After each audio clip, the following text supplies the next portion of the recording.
aspirations. Muggles have no sense of subtlety. You leave me with no choice but to make things meaningless, make my meaning plain. What are you? The seed of understanding is planted in my mind. I straighten myself up, lifting myself from the head downward. A witch. Wrong answer. He smiles and flicks his wand at me, and a tongue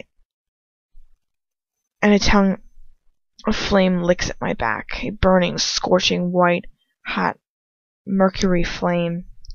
You know full well that is an incorrect answer. You see before you a wizard, one whose power was handed down from him by blood. You are a muggle that has been given a wand. There is a world of difference between the two of us, my blood. And so I would ask you not to put us in the same category. I repeat, what are you? God, this is gonna be hard. This is really personal now. He's giving up his free time to teach me a lesson. I need to be strong. A witch. He doesn't curse me like I'd expect him to. He just looks at me intently, letting his eyes run up and down my body just for a second. Did you wonder why I got you to wear those robes? He waves his hand. A huge, full-length, ornate mirror appears on the wall in front of me. Look at yourself. My mind flashes back to a few days ago. Look at yourself. Hardly a beauty, are you? Those words are going to be burned into my brain for the rest of my life. What's he going to do to me this time? Our two reflections look back at us from the mirror. His sneering and cold, mine pale and terrified. He drops his eyes from the mirror and takes hold of my hand. I jump slightly, and he smirks as he brings my hand up and examines the burns and bruises on it. You've always been a disobedient girl. To tell the truth, I've never come across someone so infuriating. I had hoped to be finished with you as soon as possible. But fate has proved cruel. Wouldn't you agree?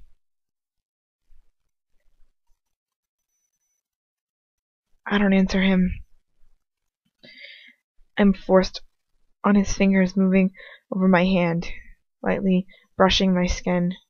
He rubs his thumb over the pink, slightly shiny burn scar in the middle of my hand, and then his fingers move up over my wrist, and then there's a barrier of fabric between us as he moves them over the dress sleeve, up my arm, and eventually onto my bare shoulder, grazing my bare skin with his fingers. I was right when I chose this dress for you, I think. His voice is so quiet. Too quiet. And he stands behind me, looking intently at the reflection in the mirror again, his fingers resting lightly on my bare shoulder. The color suits you well. The fit. He trails off then, his words disappearing into air, and his hands moves from my shoulder. I feel it through the fabric as it shifts down my back and onto my waist, his fingers snaking around it and resting there, just for a second. Only 1 second, but a lifetime too long. You're probably wondering why I chose such a dress for you. I start then, because his voice is just suddenly so cold and clipped again, and he quickly removes his hand from my waist. I chose it so that you would see how utterly inappropriate a robe such as this is for you. You're a muggle. Worse than a muggle, you're a mudblood. You should not be wearing a witch's garments. He twists his arm, holding the wand around me and makes a swift tearing motion down the middle of my body. I look down. My dress is torn clean in half. What are you doing? I pull the two sheets of material close around me, but my hand knots itself into my hair and twists as he reaches upward before grabbing me by arms and pinning me behind my back. No, no, no, no. Stop it, please stop it. Kindly shut up, my blood. Your incessant whining really does grate after a while.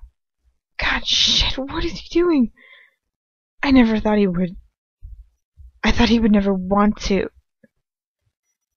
He pulls the dress off of me and pins my arms behind my back again so I can't keep hidden. Not at all. He holds up the beautiful fabric in front of me. These are robes made for a witch. His voice pulls tears up to my eyes. You are a muggle. You're lower than a house elf. You are not worthy to wear such clothes. He throws the bundle of green across the room, then throws me on the ground in front of him. I cower on the ground, curling myself up into a ball. I want to go home. I want to see my mom and dad. I want to be left alone. He crouches down next to me and rolls me viciously onto my back, pinning my arms to the ground. I kick out at him, and he pins my knee down on my thighs. I want to start to cry then. I really cry out in fear. I really cry out of fear. Whatever. Good God. It makes me sick, he mutters, looking me up and down. Shut up. I hate him so much. I hope that he dies right here, right now. What are you doing? Tears leak out of the corners of my eyes as I roll into my hair. He slaps me across the face. I don't believe I asked you to speak, he hisses. But seeing as you asked, I would remind you what I told you before. I am willing to commit any amount of distasteful act in order to get my way. I will do anything to serve my cause. Please, don't. Slaps me across the face on the other side of the cheek this time. Damn you, you will speak when you're spoken to. He points the wand at my face. What are you? I don't answer. I'm so terrified that I don't speak anyway. That I can't speak anyway. He snarls in rage as I press my lips together, and he slaps me across the face once again, before he gets up and thank God, and points his wand at the floor, where a small pile of brown material appears. Get up and get dressed, he snarls at me. I rinse myself up and I grab at the material that turns out to be a plain brown linen robe. I put it on quickly, so grateful not to be naked in front of him any longer. I curl myself up, hugging my knees in my chest, but still terrified, because I really thought that he would get up. I pull myself hastily to my feet at his command, looking down at my feet. Hate. You shall find similar garments in your wardrobe. Grips at my chin, wrenching my head up so that I have to look into the cruel, pale, evil face. You will dress according to your station. Do you understand? I don't answer, because I don't know if my voice will crack, and I won't give him the satisfaction. Hate. His fingers dig into my chin, pulling me closer to him. I said, do you understand? Yes. I feel my face collapse into tears as I answer. Hate. He smiles and releases me. Good. He waves his hand at the mirror, which disappears into the floor. I press my lips together and try not to make a single sound. I ask you again. What are you? Hate.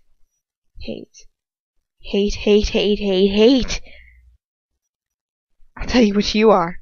An evil, twisted bastard!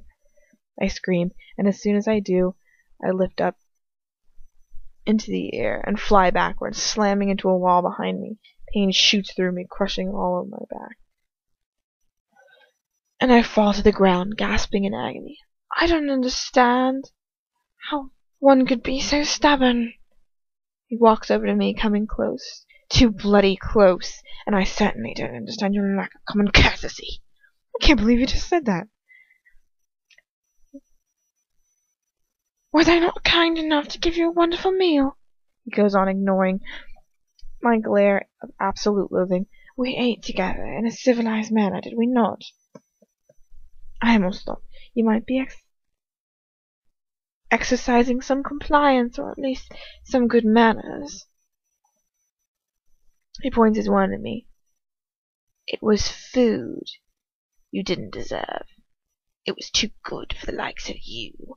And seeing that you aren't even grateful for it, I don't see why you should have eaten it in the first place. He stands in front of me, and a jet of orange light hits me in the stomach. My gut is spinning and squelching, and oh no, not again. Acid burns up through my chest and out of my contracting throat, and I vomit all over the floor. All the food I just ate with him all comes spilling out of me onto the ground. I crouch under the floor, heaving deep breaths once I've finished. He points at his wand at the vomit, which once again vanishes, like it was never there. He conjures up a glass of water in his free hand, which he holds out to me. Unlike you, mud, I am not without courtesy. Drink this. I want to throw it back in his horrible, smug face, but I don't. I drink it down, feeling the cold, clean water wash out of my mouth and chest, and when I finish, the glass disappears from my hand, and I'm left holding nothing but air. Stand up. I do as he says, getting to my feet and looking him in the eye with as much dignity as I can muster. What are you? Oh, for God's sakes, is it really worth it? What's the point, really? This could go on forever. And if I don't give him what he wants? And I don't give him what he wants. This could go on forever if I don't give him what he wants. That is what I meant to say, but...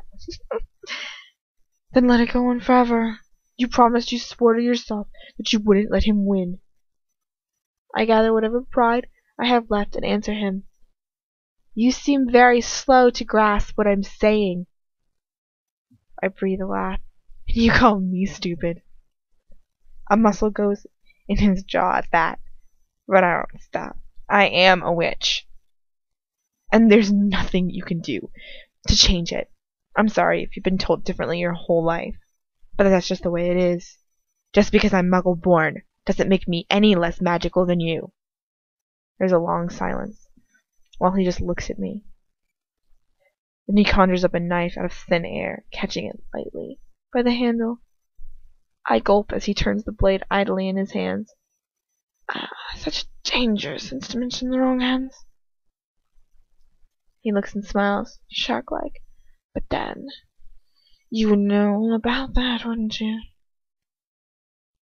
God, he's never gonna let that go. He's gonna keep on using that excuse to hurt me over and over again. I wish I'd never done it.